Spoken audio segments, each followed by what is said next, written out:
आपणा सर्वांना विनंती करतो की आपण या ठिकाणावरून खाली जायचं. आपण मनोज पाटील, अण्णासाहेब पाटील यांचे डॉक्टर चिरंजीव रमेश अण्णासाहेब पाटील या ठिकाणी उपस्थित आहेत. आपल्या सर्वांना विनंती आहे की आपण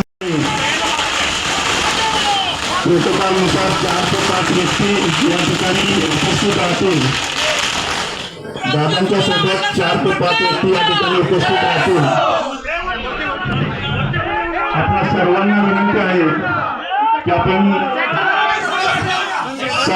सर्वांनी खाली थांबा.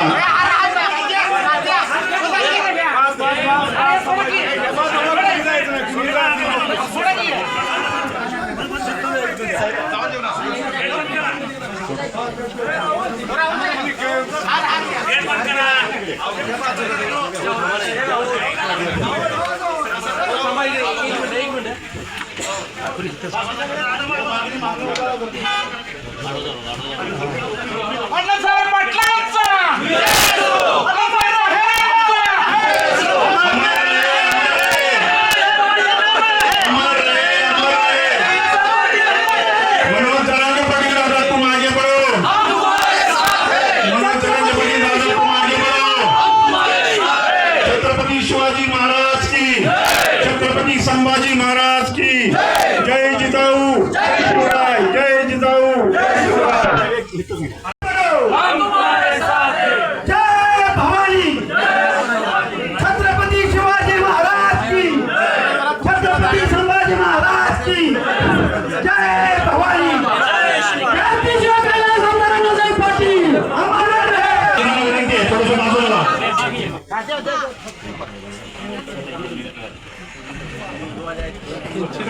एका संघर्ष योद्ध्याचा या ठिकाणी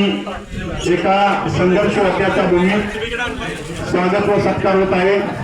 त्याचप्रमाणे अण्णासाहेब पाटलांच्या संघर्षाची सुवर्ण वाटचाल ही स्मरणिका आणि अण्णासाहेब पाटील यांची एक फोटो फ्रेम.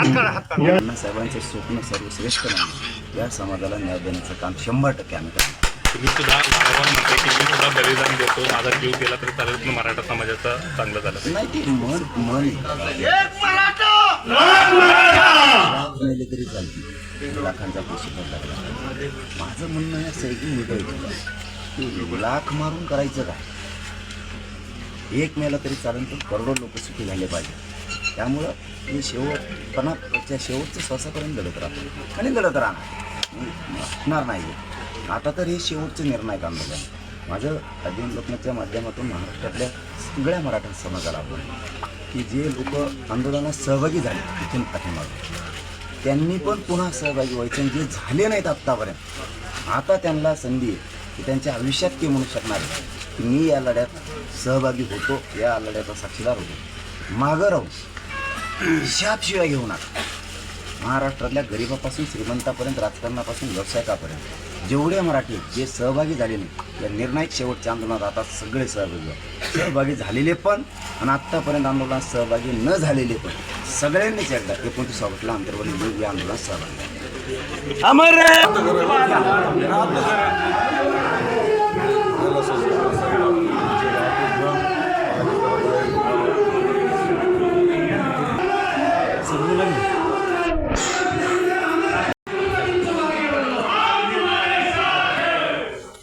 दादा समोर, दादा एक फोटो घ्या समोर दादा.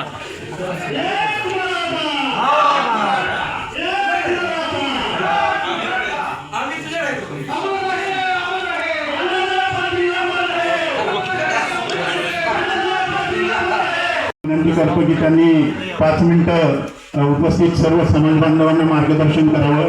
मनोज दादांनी 5 मिनिटं सर्व समाज बांधवांना मार्गदर्शन करावं.